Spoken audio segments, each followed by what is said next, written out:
I'm leaving you for your sister." The words hung in the air like shrapnel, suspended in that millisecond before pain registers. My husband of 17 years, Jason, stood at the head of our anniversary dinner table, champagne flute raised as though he were giving a toast instead of demolishing our marriage in front of everyone we knew. I felt 20 pairs of eyes swivel toward me, waiting for the explosion, the tears, the scene that would give them something to discuss for months. The restaurant had gone eerily quiet. Even the waitstaff froze, unsure whether to continue service or retreat. My name is Lydia Harmon, and at 42 years old, I'd built a reputation as one of Boulder's most respected interior designers. I specialized in transforming cold, sterile spaces into warm sanctuaries. The irony wasn't lost on me that I couldn't see the emptiness growing in my own home until this moment. "I appreciate your candor," I said, my voice steady despite the earthquake happening inside me. I reached for my handbag, extracted a thick manila folder, and placed it deliberately on the white tablecloth in front of him. "Timing is everything, isn't it?" Jason's smug expression faltered as he glanced down at the folder. "What's this?" he asked, his voice losing its performative confidence. "Open it," I replied, rising from my seat. I smoothed my dress, a midnight blue number I'd purchased specifically for this night, and looked around the table at our stunned friends and family. Among them sat my sister Vanessa, her face drained of color, her eyes unable to meet mine. "Please, enjoy the remainder of your dinner. The bill has been settled," I announced, then turned to Jason one last time. "I believe you'll find everything in order." The click of my heels against the marble floor echoed as I walked away, my spine straight, my eyes forward. Behind me, I heard the rustle of papers, followed by a strangled sound from Jason. I didn't look back. The cool night air hit my face as I stepped outside, finally allowing myself to take a full breath. My car waited at the valet stand. As I slid into the driver's seat, I caught a glimpse of myself in the rearview mirror. I looked remarkably composed for someone whose life had just imploded. But then, I'd had 3 months to prepare for this moment, ever since I found the first message from Vanessa on Jason's phone. What neither of them knew was that Vanessa wasn't his only betrayal, and I had evidence of everything.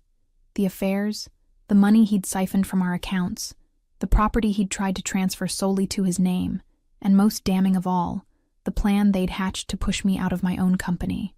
As I pulled away from the curb, I allowed myself one small smile. The game had just begun. Our story began like many others, a chance meeting that seemed like fate. Jason and I crossed paths at a home exhibition where I was showcasing my designs. He was charming, attentive, and seemed genuinely interested in my work. Unlike many men I'd dated, he wasn't intimidated by my ambition or success. 2 years later, we were married in a small ceremony at a mountainside venue overlooking Boulder. Vanessa stood beside me as my maid of honor, 7 years my junior, but always my closest confidant. She'd whispered, "You found the perfect one," as she helped adjust my veil, and I'd believed her. The first decade was everything I'd hoped for. We built Harmon Interiors together, my design talent paired with his business acumen. We purchased a beautiful home in the hills, hosted dinners for friends, and created what I thought was an unshakable foundation. The cracks began to appear gradually. Jason started working later, traveling more frequently, becoming distant in ways I couldn't quite articulate. I dismissed my concerns, attributing the changes to the natural evolution of a long-term relationship. When Vanessa moved back to Boulder after her divorce 3 years ago, she became a regular fixture in our lives.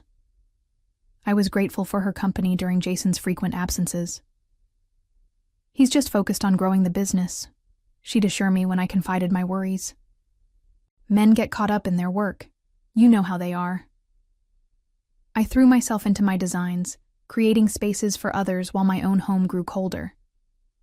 It wasn't until I overheard a whispered phone conversation that the first real suspicion took root.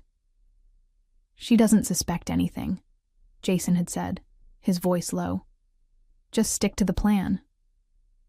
When I confronted him, he laughed it off as a surprise he was planning for our anniversary. I wanted to believe him. The alternative was too painful to consider. Then came the unexplained charges on our business credit card, weekend trips when he was supposedly at conferences, and most tellingly, the growing closeness between him and Vanessa, lingering hugs, inside jokes, the way they'd stop talking when I entered a room. Still, I waited for concrete proof. It came in the form of a misdirected text message 3 months ago. Miss you already. Can't wait until she's out of the picture. The message was meant for Jason, but sent to our shared iPad instead of his phone. The sender was Vanessa. That night, after Jason fell asleep, I slipped out of bed and made a call to Patricia Donovan, the most ruthless divorce attorney in Colorado. The next morning, I hired a private investigator. Gather everything, Patricia had advised. Bank statements, property deeds, text messages, photographs. Leave no stone unturned. And so I began building my case, piece by devastating piece. The discoveries came in waves, each more devastating than the last. The private investigator, Theo Weber, delivered weekly reports with clinical detachment, unaware that each photograph and transcript was another knife to my heart. The first revelation was expected but painful nonetheless. Photographs of Jason and Vanessa entering a hotel together, emerging hours later looking disheveled and pleased with themselves. Text message records showed they'd been carrying on for nearly a year, their betrayal meticulously planned around my business trips and client meetings. Standard affair protocol, Theo had said, sliding the photos across his desk. But there's more. The second wave hit harder. Financial documents showing Jason had been systematically moving money from our joint accounts to a separate one in his name only. Small amounts at first, then larger sums as he grew bolder. In total, he'd diverted nearly $300,000, money we'd earned together building Harmon Interiors.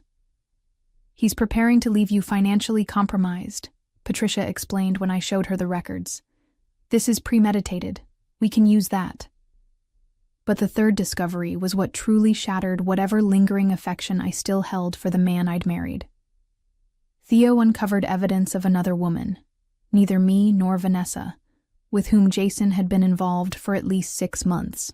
Her name was Olivia Winters, a client whose home we had redesigned last year. The photos of them together were intimate, unmistakable in their meaning. Your husband's been busy, Theo remarked, his expression softening for the first time since I'd hired him. I'm sorry, Ms. Harmon. The final piece came just 2 weeks before our anniversary. Legal documents, obtained through Theo's connections, showed Jason had attempted to transfer ownership of our mountain property, a vacation home we'd purchased with my inheritance money, solely to his name. The transfer had been flagged and temporarily halted by the county clerk due to missing signatures. He's planning to clean you out, Patricia said bluntly during our last meeting. But we've caught him in time. Together, we formulated a plan. I quietly separated our business accounts, changed the property deeds, and prepared legal documents for the dissolution of our partnership, both marital and professional. Patricia suggested I wait until after Jason made his move, whatever it might be. Let him reveal his hand first, she advised. It will strengthen our position. I never imagined he would choose our anniversary dinner for his grand announcement, surrounded by friends and family who had been part of our lives for years. In retrospect, I should have anticipated his flair for dramatic timing. Jason always did have a performer's instinct. What he didn't count on was my preparation. Every betrayal, every lie, every scheme, all documented and organized in the folder I'd left for him to discover in front of the very people whose approval he craved. As I drove home from the restaurant, my phone began buzzing with messages and calls. I ignored them all. Instead, I focused on the road ahead, on the home that would remain mine, on the company I had built and would now run alone. Tomorrow would bring chaos. Tonight, I would allow myself to grieve for what was lost and prepare for what was to come. I slept surprisingly well that night, as though laying down my burden of secrets had lifted a physical weight. The morning sun streamed through the bedroom windows I had specifically positioned to catch the dawn light, and for a moment, I allowed myself to simply breathe. The illusion of peace shattered when my phone rang. Jason's name flashed on the screen, the first of what had now become 27 missed calls since I'd left the restaurant. I silenced it again and made coffee, taking my time. Control of the narrative was my only advantage now, and I intended to maintain it. At precisely 9 a.m., I called Patricia. "It's done," I said when she answered. "He made his announcement last night. I left him the folder." "Perfect," she replied. "I've already filed the divorce petition. He should be served within the hour." As if on cue, the doorbell rang. Through the security camera, I could see Jason standing on our porch, looking disheveled and frantic. His normally perfectly coiffed hair was sticking up at odd angles, and he wore the same clothes from last night. "He's here," I told Patricia. "Should I let him in?" "Your choice," she said. "Remember, everything can be used in court. Record any conversation." I opened the door but blocked the entrance. Jason looked worse up close, eyes bloodshot, face ashen. "Lydia," he began, his voice hoarse. "We need to talk. This isn't what it looks like." "Which part?" I asked calmly. "The affair with my sister, the one with Olivia Winters, or the money you've been stealing from our accounts?" He flinched at Olivia's name. "How did you—" "Does it matter? I know everything, Jason. There's nothing left to discuss." He pushed past me into the foyer, desperation rolling off him in waves. "Listen to me. Vanessa was a mistake. Olivia didn't mean anything. You and I built a life together, 17 years. You can't throw that away." "I didn't," I replied evenly. "You did. Last night, in front of everyone we know. I was angry. You've been distant, focused on work. Don't you dare!" I cut him off, my composure finally cracking. "Don't you dare try to blame me for your choices." Jason ran his hands through his hair, pacing our entryway like a trapped animal. "What do you want? Money? I'll transfer everything back. The mountain house? It's yours. Just call off the dogs." "The dogs?" "Your attorney already called me this morning. Dissolution of business partnership? Property settlements? You're trying to destroy me." I laughed then, a sharp sound that seemed to startle us both. That's rich, coming from the man who tried to transfer my inheritance property to his name alone. The doorbell rang again. This time it was a professional-looking woman holding legal documents. "Jason Harmon?" she asked, peering past me. "That's him," I confirmed, stepping aside. "You've been served," she stated, handing him the envelope before promptly leaving. Jason stared at the papers, then at me, realization dawning on his face. "You planned this. You knew before last night." 3 months, I admitted. "Not as long as you've been planning with Vanessa, but I work efficiently." His face darkened. "Vanessa doesn't know about any of this. About Olivia, the money. None of it." "I'm aware," I said. "She thinks you're leaving me just for her. How special she must feel." "She loves me," he said defensively. "And Olivia? Does she love you too? Does she know she's the other woman?" Jason's phone chimed with a text. He glanced at it, and what little color remained drained from his face. "What have you done?" he whispered. "I haven't done anything yet," I replied. "But Theo Weber, my very thorough private investigator, might have accidentally sent some photos to Vanessa this morning. Technology can be so unpredictable." The sound of screeching tires outside told me the next act of our drama was about to begin. Vanessa burst through the front door without knocking, her face contorted with rage and heartbreak. She'd clearly dressed in haste, mismatched shoes, inside-out sweater, hair pulled back in a messy ponytail.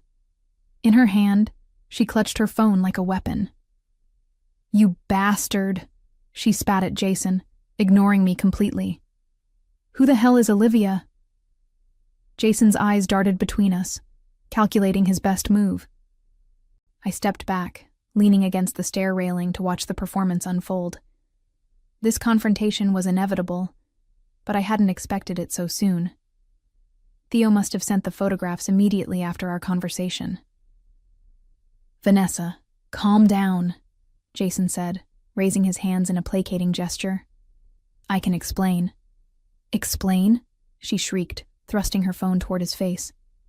"Explain why you're in bed with this woman while telling me you love me, while promising me we'd be together after you left Lydia?"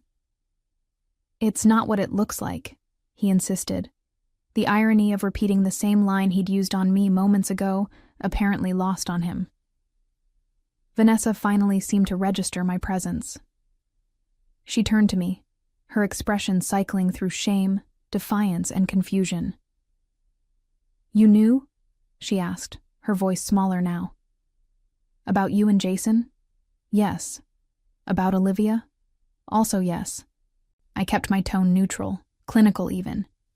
"About the money he's been stealing from our business, the property he tried to claim for himself, and the plans you two made to push me out of my own company?" "All of it." Vanessa blanched. We didn't." She turned back to Jason. "What is she talking about?" Jason shot me a venomous look. "Don't listen to her. She's trying to turn us against each other."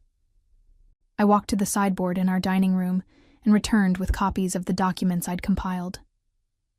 Bank transfers, property records, text message transcripts. The real ones, not the edited versions he showed you. Vanessa took the papers with trembling hands. As she read, her breathing became shallow. "Once she's gone, we can expand Harmon Interiors nationally," she read aloud from a transcript. "Your design aesthetic combined with my business model will make millions. Lydia's too provincial, too attached to Boulder."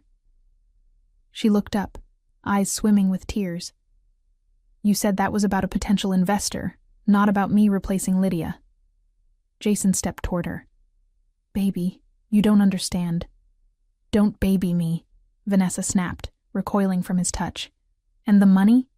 You said you were saving for us to start over." "I was," Jason insisted. "Everything I did was for our future." "Even Olivia?" I interjected quietly. Vanessa flipped through the photographs, each one delivering a fresh blow.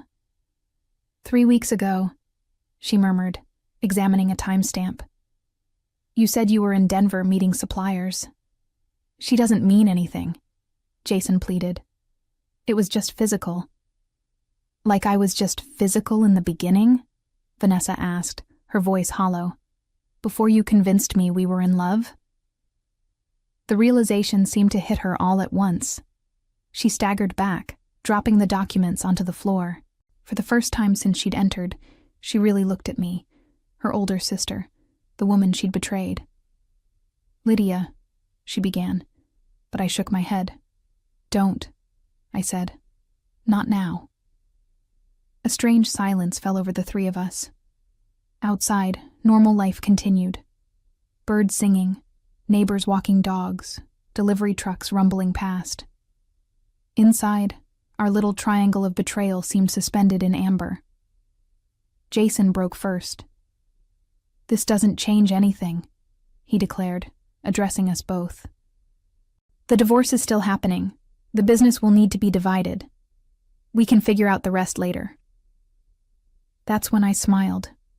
A genuine expression that seemed to unnerve him more than anger would have. "About that," I said. "There won't be much for you to divide." "What are you talking about?" Jason demanded, the confident businessman persona sliding back into place. "Harmon Interiors is worth millions, the contracts alone. Are in my name now," I finished for him. "As of last week, all clients have been transferred to Lydia Harmon Designs. It's amazing how understanding people can be when they learn their designer's husband has been embezzling funds." Jason's face contorted with rage. You can't do that. We built that company together. Actually, I can. Patricia had our partnership agreement reviewed by 3 separate attorneys. The morality clause you insisted on including when we signed with the Westbrook Group last year? It works both ways. Your actions breach the contract, giving me legal grounds to dissolve the partnership and retain the clients. This is ridiculous, he sputtered. No judge will uphold this. 2 already have, I replied. The temporary injunctions were granted yesterday. You'll find you no longer have access to the design studio, the client files, or the business accounts. Jason's phone began buzzing. He glanced at it, then answered sharply. What? His expression shifted from anger to disbelief as he listened. That's impossible. Check again. After another moment, he ended the call without saying goodbye. Problem? I asked innocently. What did you do to the Aspen project? He demanded. That client just pulled out of a $2 million contract. I didn't do anything. Apparently the Thorntons don't appreciate learning that their designer's husband is sleeping with Mrs. Thornton's sister. Awkward coincidence, isn't it? Olivia should have mentioned her family connections. Vanessa had been watching our exchange like a tennis match, her gaze bouncing between us. Now she began gathering her things, clearly eager to escape. Where do you think you're going? Jason asked her. Home, she replied, not meeting his eyes. This is between you two now. Don't be naive, he snapped. You're as involved as I am. Your text messages, your plans for the company, you're not innocent in this. Vanessa flinched. I never planned to hurt Lydia financially. You said we'd offer her a fair buyout. And you believed him? I asked, genuinely curious. After watching him betray his wife of 17 years? She had no answer for that. For what it's worth, I continued. I've instructed Patricia not to name you in the divorce proceedings. Your relationship with Jason is your business now. Vanessa looked at me in surprise. Why would you do that? Because public scandal would hurt our parents and they've done nothing wrong. And because, I added, I suspect you'll suffer plenty without my help. Jason scoffed. Always the martyr. No, I corrected him. Always the pragmatist. The story is already circulating. You made sure of that with your public announcement. I have no desire to feed the rumor mill. I simply want what's mine and for both of you to disappear from my life. Jason's phone buzzed again with another call, which he ignored. This isn't over, he threatened. I'll fight you on every front. You're welcome to try, I said. But before you do, you might want to speak with the Department of Financial Services. They're quite interested in those unauthorized transfers from our business accounts. The color drained from his face. You reported me? No, I said. Your assistant Gretchen did, after finding the discrepancies during the quarterly audit. Apparently she has ethical standards. Who knew? Vanessa reached the door first, pausing with her hand on the knob. I never thought it would end like this, she said to no one in particular. It hasn't ended yet, I replied. But it will, soon enough.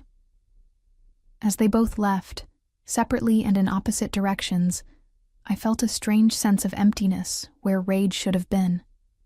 The confrontation I'd anticipated for months had finally happened, but victory tasted different than I had imagined. The weeks following the confrontation passed in a blur of legal meetings, client reassurances, and quiet evenings alone in the house that now felt both emptier and more mine than ever before. Jason had moved into a downtown apartment, reportedly alone. Vanessa had returned to Phoenix, according to our mother's tearful phone call. She won't tell me what happened, Mom had said. Only that she made a terrible mistake. Some mistakes can't be undone, I'd replied, unwilling to elaborate further. The divorce proceedings moved swiftly, facilitated by the mountain of evidence I'd gathered and Jason's sudden reluctance to fight once the financial investigation began. The Department of Financial Services had frozen several of his accounts pending their findings, leaving him with limited resources to mount a legal challenge. On a crisp fall morning, I met with Patricia in her office to review the final settlement offer. "He's giving up," she said, sliding the document across her desk. "Full withdrawal of claims against the business, the house, the mountain property, everything." I skimmed the agreement. In exchange for dropping the financial misconduct charges and a non-disclosure agreement about the affairs. Patricia watched me carefully. "It's more than we expected." "He's protecting Olivia," I realized. "The Thornton family has significant influence in the design world. If this became more public, her reputation would suffer." Patricia nodded. "Likely, but it works in your favor. You get a clean break and all your assets." I signed the papers without hesitation. "What about Vanessa?" "No contact from her legal team. I don't think she's pursuing anything." As I left Patricia's office, my phone chimed with an email notification. It was from Theo Weber, the private investigator. The subject line read simply, "Closure." The attached photo showed Jason emerging from a hotel with yet another woman, neither me, nor Vanessa, nor Olivia. Old habits, it seemed, died hard. I deleted the email without opening the attachment. Some information served no purpose except to inflict pain, and I was finished with pain. 6 months after signing the divorce papers, I stood in the newly renovated Lydia Harmon Design Studio in downtown Boulder. The space, once cluttered with Jason's massive desk and dark furniture, now reflected my aesthetic perfectly. Clean lines, natural materials, abundant light. Like my home, my business had been transformed in his absence. The Westbrook Group had not only maintained their contract, but had expanded it, commissioning me to design their new corporate headquarters in Denver. The Thorntons, after the initial shock, had returned as clients, deliberately excluding Olivia from family events where I might be present. Business was thriving. My phone rang, Vanessa's name appearing on the screen for the first time since that day in my foyer. I hesitated before answering. "Lydia," she began, her voice small.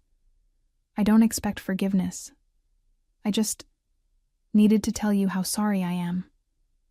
I sat at my drafting table, looking out at the mountains that had witnessed so much of my life's story. "Why now?" "I'm in therapy," she explained, "working through why I betrayed you, why I believed him." The silence stretched between us, filled with 17 years of sisterhood and one terrible betrayal. "He had affairs before me, didn't he?" she finally asked. "And after?" "Yes," I confirmed. "I suspect there were many we never discovered." Another pause. "Mom wants us all together for Christmas. I told her I'd only come if you approved." I considered this. Forgiveness wasn't something I could force, but holding on to anger served no purpose except to keep me tethered to the past. "I can't promise warmth," I told her honestly, "but I won't object to your presence." "That's more than I deserve," she whispered. After we hung up, I returned to my sketches for the Westbrook project. The design featured walls of glass and strategic skylights, allowing maximum natural light to penetrate what had once been dark, confined spaces. Some metaphors write themselves. The divorce was finalized on a Thursday. By Friday, I had changed the business name, repainted the office, and booked a solo trip to Barcelona, a city Jason had always refused to visit because he couldn't speak Spanish. With each step away from our shared past, I felt lighter, more myself. The betrayal of my husband and sister had nearly destroyed me, but in rebuilding, I discovered parts of myself that had been dormant during my marriage. The pieces they fractured had healed stronger than before. I had made my peace with both betrayers, not for their sake, but for mine. Revenge hadn't come in the form of destruction, but in rising from the ashes they'd created, whole and undiminished. They had expected me to crumble. Instead, I had rebuilt an empire. The ultimate victory wasn't in destroying them, but in finally, truly discovering myself.